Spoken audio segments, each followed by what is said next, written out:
Hello freshers, welcome back to freshers guide. आज के video में हम लोग डेटा साइंस के बारे में डिस्कशन करने वाले हैं। लास्ट वीडियो में डिस्कशन किया था कि last video project related videos है। अगर आपने वो वीडियो नहीं देखे तो please go ahead and watch that video as well. Okay, आज का वीडियो बहुत दिनों से हम लोगों ने पॉडकास्ट नहीं किया है, तो डेटा साइंस के बारे में आज हम लोग डिस्कशन करने वाले हैं। जो भी फ्रेशर्स है, एक्सपीरियंस है, तो उनके लिए मतलब डेटा साइंस में पैकेजेस क्या है, कौन से टेक्नोलॉजीज़, कौन से टूल्स आपको लर्न करने चाहिए एज अ डेटा साइंस, और वैकेंसीज, पैकेजेस, इसके बारे में डिस्कशन करने वाले। मेरे साथ है सिद्धांत। He is having 4 years of experience in data science. आज हम लोग क्वेश्चन आंसर करेंगे, जो भी डिस्कशन करेंगे। If you are new to the channel, please go and subscribe to our channel. Okay, Siddhant please introduce yourself. Hi friends, मेरा नाम सिद्धांत है। मुझे 4 साल का एक्सपीरियंस है डेटा साइंस फील्ड में। मैं अभी टॉप कंपनीज़ में जॉब कर रहा हूँ as a data scientist. Okay, good. Siddhant, मेरा पहला ही क्वेश्चन है कि बहुत सारे अभी आईटी में मतलब ट्रेंड में चल रहा है data science, as we know. Data science मतलब क्यों ट्रेंड में, मतलब वो मतलब जो भी व्यूअर्स है, जो भी हमारा वीडियोस देख रहे हैं, कि उनके लिए ये क्लियर होना चाहिए कि why data science is in the trend, क्यों ट्रेंड में है डेटा साइंस। कैसा है आनंद, अभी पहले जो था कंपनियों के पास डेटा जो आता था ना, वो पूरा रॉ डेटा आता था। डेटाबेस से आता था, उसमें से इंसाइट्स निकालना और उसमें से ट्रेंड निकालना, प्रॉफिट लॉस देखना, ये सब बहुत हार्ड जाता था। कंपनी के लिए चैलेंजिंग टास्क था ये। राइट। तो अभी नाउ डेज कैसा, अभी ये डेटा साइंस का जो इंट्रोड्यूशन हुआ है, उसमें से आप टूल्स वगैरह यूज़ कर डेटा का इंसाइट्स निकाल सकते हैं। डेटा सॉर्ट कर वेल रिपोर्ट जनरेट करके अपना प्रॉफिट और लॉस, बिजनेस का ग्रोथ, वो सब देख सकते हो। इसलिए और ये डेटा साइंस का ट्रेंड अभी चल रहा है। Okay, good. इसको हम लोग ऐसे बोल सकते हैं कि अभी रॉ डेटा ज़्यादा आ रहा है, मतलब पहले ही आता था, बट ज़्यादा डेटा में से रॉ अगर डेटा ज़्यादा आता है तो फिर फ़िल्टर आउट करना, या फिर उसमें से इंसाइट, जैसे आपने बोला कि इंसाइट्स निकालना, प्रॉफिट लॉस, जो भी मतलब उस पर एनालिसिस करना, ये इजी होने के लिए मतलब डेटा साइंस इंट्रोड्यूस हुआ है। ओके, डेटा साइंस में ऐसे कौन से टूल्स है कि जो टूल्स हम लोग यूज़ कर सकते हैं, मतलब क्या कौन से टूल्स या कौन से टेक्नोलॉजीज डेटा साइंस में आती है। डेटा साइंस में बहुत सारे टेक्नोलॉजीज आते हैं। उसमें पहला जो है, आप पांडाज वगैरह यूज़ कर सकते हो डेटा विजुअलाइजेशन के लिए। सीबर्न यूज़ कर सकते हो, मैटप्लॉटलिब यूज़ कर सकते हो। ओके। और बेटर विजुअलाइजेशन के लिए आप पावर बीआई यूज़ कर सकते हो, टैबली यूज़ कर सकते हो। ये सभी टूल्स यूज़ कर आप डेटा को वेल रिप्रेजेंट कर सकते हो। और उसमें से आप जो इन्फॉर्मेशन दिखाना चाहते हो, जो कि डेटा को देखकर समझती नहीं है, उसको वेल ग्राफिकल फॉर्मेट में आप यूज़र्स को दिखा सकते हो, बिजनेस ओनर्स को दिखा सकते हो। इसलिए ये टूल्स यूज़ कर सकते हो। ओके, मतलब इसका यूज़ हम लोग बोल सकते हैं कि जो कंपनीज, मतलब जो प्रोडक्ट में ज़्यादा डेटा है, उसमें ज़्यादा यूज़ होता है, ऐसा बोल सकते हैं हम लोग। हाँ। या फिर और भी जगह पे इसका यूज़ होता है, like e commerce, chemical factories, petroleum companies, everywhere data science के ये टूल्स और डेटा साइंस आजकल यूज़ होता है। ओके, मतलब जहाँ पे ज़्यादा डेटा है, हाँ, वहाँ पे डेटा साइंस यूज़ होना ही है। Yes. मतलब जो भी विजुअलाइजेशन टूल्स के लिए, Day to day visualisation life के लिए। ओके, यहाँ पे मतलब डेटा साइंस में मतलब जो भी हमारे व्यूवर्स है, मोस्टली दे आर फ्रेशर्स, तो उनके लिए क्या मार्केट में मतलब जॉब वैकेंसीज है, कौन से टूल्स वो सीख सकते हैं, मतलब डेटा साइंस पे अगर उनको इंटर करना है तो क्या प्री रिक्विजिट्स चाहिए, या फिर क्या उनको आप सजेस्ट कर सकते हैं अगर फ्रेशर्स को इंटर करना है डेटा साइंस में। अच्छा, अगर फ्रेशर्स को डेटा साइंस फील्ड में आना है तो उन्हें पहले तो अपना मैथमेटिकल स्ट्रांग कराना होगा। मैथमेटिकल्स का क्या रीज़न है, मतलब क्यों मैथमेटिकल चाहिए। मैथमेटिक्स इसलिए चाहिए कि जो कैलकुलेशन रहते हैं, मैथमेटिकल और कैलकुलेशन जो रहते हैं डेटा को सॉर्ट करने में, डेटा को विजुअलाइजेशन करने में, तो बेसिक मैथ्स आना ज़रूरी है। ओके, मैथ्स का अगर ये है तो बहुत सारे स्टूडेंट मैथ्स की वजह से इंजीनियरिंग मतलब फेल हो जाता है, और उसके वजह से वो मतलब आईटी में आते हैं, मतलब सीएस में आते हैं। तो यहाँ पे अगर मैथ है तो बहुत सारे लोग यहाँ से निकल जाएंगे, अगर मैथ का अगर आप बोलते हो तो। But it's basic maths. Yes, इसमें ज़्यादा कुछ रॉकेट साइंस वाला मैथ नहीं है, क्योंकि मैथ देख के लोग बहुत सारे मतलब यहाँ पे आना नहीं चाहेंगे अगर डेटा साइंस में मैथ है तो। हाँ, तो इसमें उतना ही स्ट्रांग वाला मैथ यूज़ नहीं करना है। अच्छा। खाली 10वीं से 12वीं अपना बेसिक मैथ, जो मिड मोड वाला जो मैथ्स है, हाँ, वही यूज होता है। नहीं, वो तो फिर सब लोगों के पास होता है, वो तो आना ही चाहिए। ओके, बेसिक अंडरस्टैंडिंग क्या है मतलब मैथ के बाद। मैथ्स कंप्लीट होने के बाद आपको एक पाइथन वगैरह प्रोग्रामिंग लैंग्वेज आनी चाहिए। पाइथन, आर, कौन सी भी एक प्रोग्रामिंग स्क्रिप्टिंग लैंग्वेज आनी चाहिए एक। ओके, स्क्रिप्टिंग में कौन सी लैंग्वेजेस? मोस्ट ऑफ अभी जो डिमांड में है और डेटा साइंस में जो यूज़ होती है वो पाइथन और आर है। आर जो है वो मैथमेटिकल साइंटिफिक कैलकुलेशन जो करते हैं। ओके। हाँ, तो इसके लिए यूज़ होती है, और पाइथन अपना जनरल पर्पस में यूज़ होती है। तो मुझे लगता है कि फ्रेशर्स जो अभी इस फील्ड में आना चाहते हैं वो पाइथन ही कर आ सकते हैं। पाइथन कर, हाँ, इजी जाएगा उनके लिए। वो बेसिक पाइथन कर वो कर सकते हैं। मतलब इसके लिए बेसिक पाइथन चाहिए या फिर जैसे फुल डेवलपमेंट में हम लोग देखते हैं कि जावा एंड .NET, तो वो मतलब बहुत वास्ट है, तो इसमें कितना करना चाहिए? मतलब इसमें आपको जो ये है, आपको बेसिक पाइथन आना चाहिए, जिसमें कि लूप्स हो गया, ओके, बेसिक डेटा टाइप्स हो गया, ऐसा ही। ज़्यादा कुछ बेसिक कर सकते। हाँ, ज़्यादा कुछ मास्टर करने का ज़रूरत नहीं है। ओके, और कौन से टूल्स सीखने पड़ेंगे? और इसमें फिर आपका पाइथन होने के बाद आप एक जो पाइथन में ही लाइब्रेरीज आती है, जैसा कि पांडाज है, पांडाज आप यूज़ कर सकते हो। पांडाज जो है जो डेटा साइंस के इसमें जो डेटा सॉर्टिंग के लिए यूज़ कर सकते हो, उसमें पांडाज एक लाइब्रेरी सीख लेना। उसके बाद में आप मैटप्लॉटलिब और C1 टैबल्यूज वगैरह सीख सकते हो। बेसिक सीख कर आप as a data analyst enter कर सकते हो इस इंडस्ट्री में, डेटा साइंस की इंडस्ट्री में। So okay, good. So freshers के लिए वैकेंसी है डेटा साइंस? यस, फ्रेशर्स के लिए अभी ज़्यादा वैकेंसीज आ रही है, मतलब लेकिन हाँ, तो लेकिन आपको नॉलेज प्रॉपर होना चाहिए, आपके कंसेप्ट्स क्लियर होने चाहिए। ओके, हाँ, तो अगर नॉलेज या फिर कंसेप्ट आपकी क्लियर है तो फ्रेशर्स के लिए भी जॉब वैकेंसीज है। ओके, सो ये हो गया फ्रेशर्स के लिए। बट अगर हम लोग डिस्कस करते हैं एक्सपीरियंस के बारे में, तो एक्सपीरियंस कर मतलब जिसके पास एक्सपीरियंस है वो डेटा साइंस कर सकता है क्या? या फिर कर सकता है तो कितना साल का एक्सपीरियंस उसको चाहिए? या फिर क्या फ्यूचर मतलब उसका करियर हो सकता है क्या एक्सपीरियंस का? हो सकता है। इसमें ये अच्छा क्वेश्चन है। मोस्ट ऑफ अभी नॉन टेक्निकल और टेक्निकल लोग जो है यही क्वेश्चन लेकर राइट, बहुत सारे कमेंट्स भी हमें आते हैं कि डेटा साइंस रिलेटेड वीडियोस के लिए, मतलब उनको क्या बोल सकते हैं आप? तो आपको अगर इन लोगों को अगर करियर ट्रांजिस्ट करना है, स्विच करना है, तो डेफिनेटली वो कर सकते हैं। उनके लिए ऐसा कुछ ज़्यादा ये नहीं है। वो जो लोग हैं पाइथन वगैरह और AWS वगैरह कर और एक आध डेटाबेस कर भी कर सकते हैं, स्विच कर सकते हैं करियर। ओके, सो जैसे मैंने बोला कि अगर पास्ट एक्सपीरियंस उनका कैरी कर सकते हैं, जैसे हम लोग बोलते हैं कि क्लाउड में जैसे अगर आपका टेस्टिंग का एक्सपीरियंस है, डेवलपमेंट का एक्सपीरियंस है, तो क्लाउड में वो एक्सपीरियंस कैरी कर सकते हैं हम लोग, राइट? वो भी एक्सपीरियंस काम में आता है। तो ऐसे कौन से मतलब लोग हैं जो एक्सपीरियंस के लोग हैं कि वो डेटा साइंस में जा सकते हैं?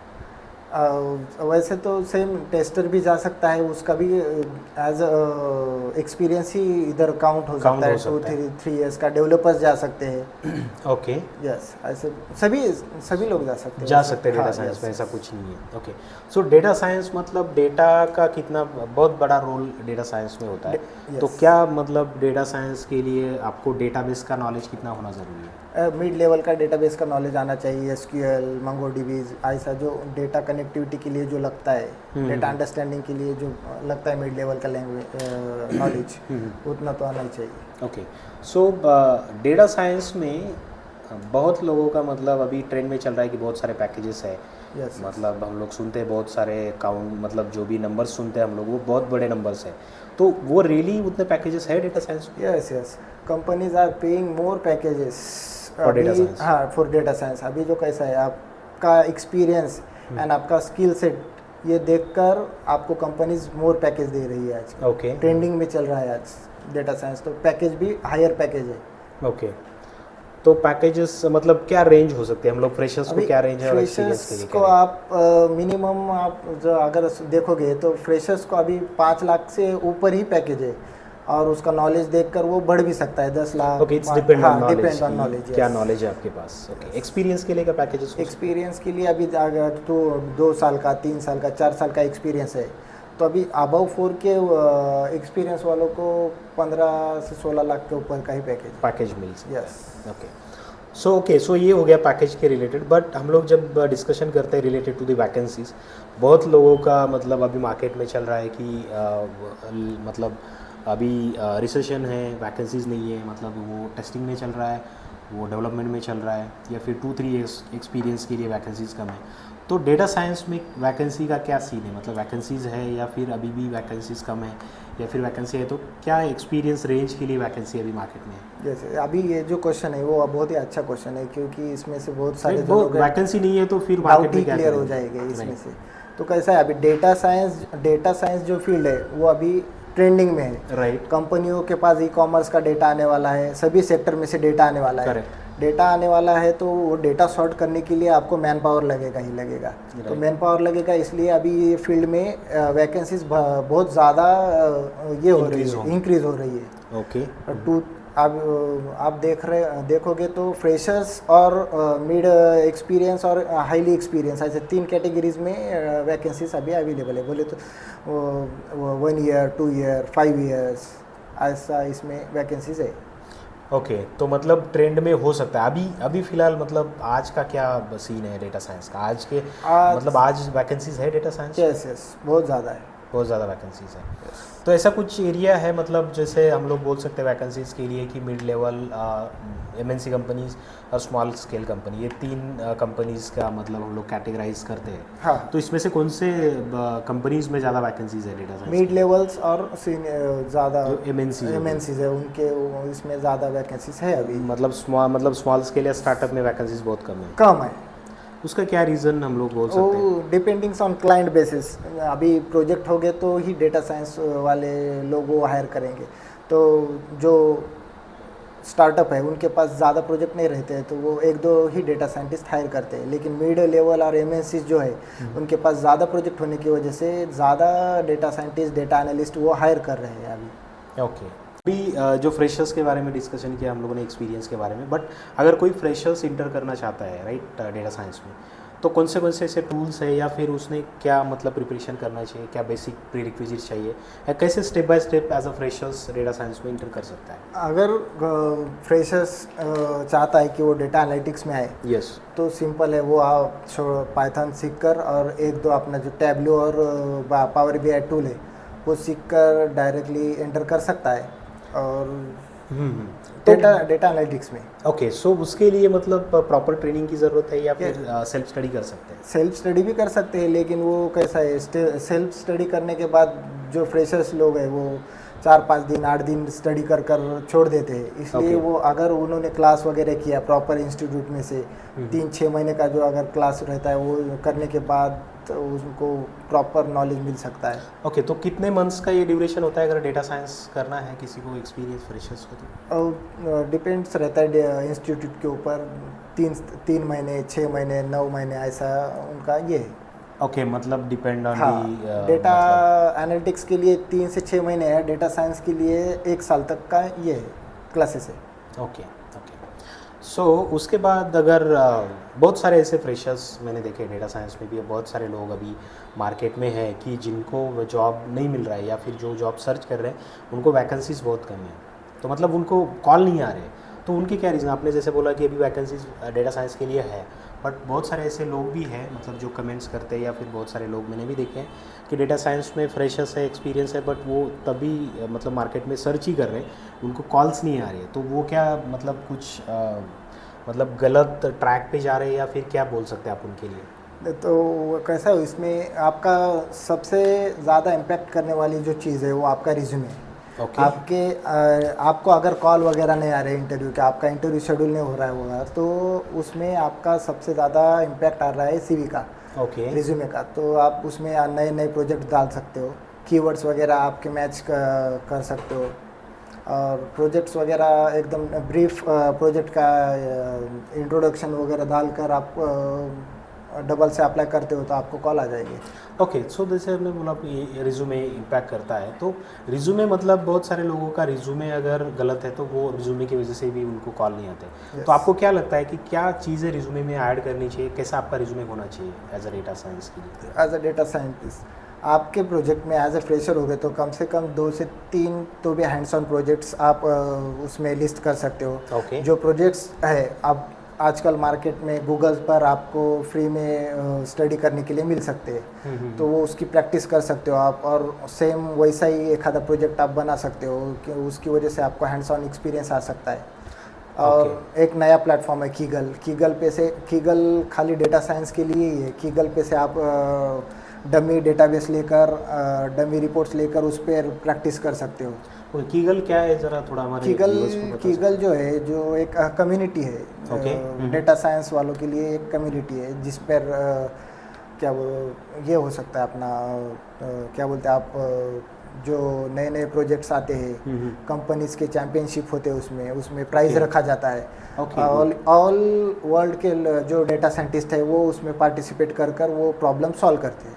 ओके गुड, ये तो बहुत अच्छा प्लेटफॉर्म है फिर, मतलब जो भी ट्रेंडिंग में चल रहा है, तो वहाँ से वो प्लेटफॉर्म पे ऐसा भी है कि जॉब वैकेंसीज वहाँ पे मिल सकते हैं या फिर ऑफर कर सकते हैं जॉब? नहीं, उस पर खाली आप प्रैक्टिस, आप अपना प्रोफाइल बना सकते हो। प्रोफाइल बनाकर वहाँ पर जो चैंपियनशिप हो रहा है उस पर पार्टिसिपेट कर वो प्रॉब्लम सॉल्व कर आप प्राइज जीत सकते हो। ओके, डॉलर में प्राइज रहता है उनका। Okay good, that's good. Real time world के ऊपर, सिनेरियो के ऊपर उस पर चलता है वो कंपटीशन। ओके गुड, ये तो बहुत अच्छा प्लेटफॉर्म है फ्रेशर्स के लिए, एक्सपीरियंस के लिए। तो डेटा साइंस मतलब जो भी कर रहा है तो वो वहाँ पे वो प्लेटफॉर्म पे जाके रजिस्टर कर सकता है। तो वो लिंक हम लोग डिस्क्रिप्शन में रखेंगे, तो वो जाके वो लोग सर्च कर सकते हैं अकाउंट बनाकर। यस, तो और भी क्या ऐसे टूल्स है, और भी स्टडी प्रिपरेशन के लिए, और ऐसे कौन से वेबसाइट्स है, या फिर कैसे सेल्फ स्टडी रेफर कर सकते हैं, और ऐसे कुछ प्लेटफॉर्म्स है? ऐसा एक वेबसाइट है डेवलपर्स रोड मैप बोलकर, वहाँ पर आप जाकर देख सकते हो। तो AI, data scientist, data analytics, data engineers, इनके लिए एक well structured month wise road map बना हुआ है, मिल जाता है आपको। उसके हिसाब से आपको उसमें ही नीचे study materials, paid and free वाला दोनों मिलते हैं। फ्री वाले में आपको Kegels, YouTube, free code camp, इसमें से स्टडी मटेरियल वहाँ पर मिल जाता है। तो वो आप कर उस पर से स्टडी कर भी डेटा साइंटिस्ट बन सकते हो। ओके, सो प्रोजेक्ट कितना मैटर करता है डेटा साइंस के लिए, मतलब इंटरव्यूज़ के लिए या फिर जॉब लेने के लिए as a freshers experience, project कितना मैटर करता है? प्रोजेक्ट आपको अगर जॉब लेना है तो सभी प्रोजेक्ट ही है। प्रोजेक्ट आपका जितना स्ट्रांग होगा उतना ही आपके चांसेस बढ़ सकते हैं सिलेक्शन के, हायर होने के। तो खाली प्रोजेक्ट ही एक ऑप्शन है या फिर इंटर्नशिप भी डेटा साइंस में हो सकता है एक ऑप्शन? यस, इंटर्नशिप आप कर सकते हो। आप लिंक्डइन पर जाकर अप्लाई कर सकते हो, या फिर कंपनी के डायरेक्ट विजिट कर भी अप्लाई कर सकते हो। अगर आपको इंटर्नशिप मिलता है तो आप वेल एंड गुड, बहुत ही अच्छा हो जाएगा फिर आपके लिए। सो आपने जैसे बोला कि मैंने जो क्वेश्चन पूछा था कि बहुत सारे ऐसे लोग हैं डेटा साइंस में कि जिनको जॉब नहीं मिल रहा है, राइट? उनका एक्सपीरियंस है या फ्रेशर्स है, तो आपने बोला कि उनका बहुत बड़ा इम्पैक्ट होता है रिज्यूमे का। और दूसरी क्या चीज़ है, मतलब वो गलत कर रहे हैं कि उनको ट्रैक में आना चाहिए अपार्ट फ्रॉम रिज्यूमे, और ऐसे कुछ चीज़ें हैं कि जो उनको इम्प्रूव करनी चाहिए? यस, उनकी प्रोफाइल जो है, अभी लिंक्डइन पर बोलो, शाइन नौकरी पर बोलो, वो स्ट्रांग बनानी चाहिए उनके। और आप सीनियर्स का जो है गाइडेंस लेना चाहिए, और जो ऑलरेडी डेटा साइंस के फील्ड में काम कर रहे हैं, जिन्हें एक्सपीरियंस है, उनका गाइडेंस लेना चाहिए उन्होंने। ओके, गाइडेंस बहुत इंपॉर्टेंट है, राइट? सो अगर आपके पास नॉलेज भी है गाइस, और if you don't have any one two guide you, तो आप ट्रैक मतलब आप छोड़ सकते हो, या फिर आप गलत ट्रैक पे जा सकते हो, या प्रॉपर आपको टाइम पे जॉब नहीं मिल सकता, right? So guidance is most important. And आपने जो पहले बोला कि रिज्यूमे भी बहुत आपका इम्पैक्ट करता है आपके जॉब सर्चिंग के लिए। Guys, if you are searching job in data science, please go ahead and check your resume, and please guidance भी आप ले लीजिए। अगर कोई सीनियर्स, आपके कोई रिलेटिव्स या फिर कलीग्स है, तो उनसे आप गाइडेंस भी ले सकते हैं, राइट? सो ये था डेटा साइंस के रिलेटेड। और भी अगर कोई आपके क्वेश्चंस हैं डेटा साइंस के रिलेटेड, तो guys please go ahead and put it in the chat box. Okay, so इसमें ये वीडियो के डिस्क्रिप्शन में मैं सिद्धांत का नंबर भी यहाँ पे पोस्ट करने वाला हूँ। अगर आपको डेटा साइंस रिलेटेड कुछ भी क्वेश्चंस है, right? So if you have any questions, any doubts, please go ahead and contact to Siddhant as well. Okay, so WhatsApp या कॉल भी चलेगा, ठीक है? सो व्हाट्सअप आप कर सकते हो। सो वहाँ पे आपके क्वेरीज रिजॉल्व हो जाएंगे। Okay, so data science related. Okay, so और कुछ questions sir? Done. Okay, so guys, thank you so much for watching this video, and if you have any questions, anything, please put it in the chat box, put it in the comment box, or else you can connect with the Siddhant as well. Okay, thank you so much guys.